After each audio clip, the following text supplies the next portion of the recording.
এক ছিল একটি কুকুর। সে খুবই লোভী ছিল। একদিন সে কোথা থেকে একটি মাংসের টুকরো পেয়ে গেল। মাংসটা মুখে করে সে খুব আনন্দে নদীর ধারে হাঁটছিল। হাঁটতে হাঁটতে সে একটি সেতুর উপর উঠল। হঠাৎ সে নিচে পানির দিকে তাকিয়ে দেখল আরেকটি কুকুর মুখে মাংস নিয়ে দাঁড়িয়ে আছে।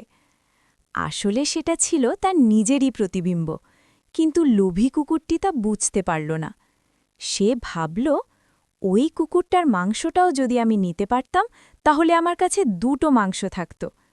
এই লোভে পড়ে সে পানির দিকে ঝাঁপ দিতে গিয়ে মুখ খুলে দিল।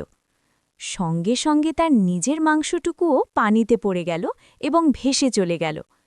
শেষে কুকুরটি বুঝতে পারল, লোভ করতে গিয়ে সে নিজেরটুকুও হারিয়ে ফেলেছে। শিক্ষা: অতিরিক্ত লোভ করলে নিজের যা আছে তাও হারাতে হয়।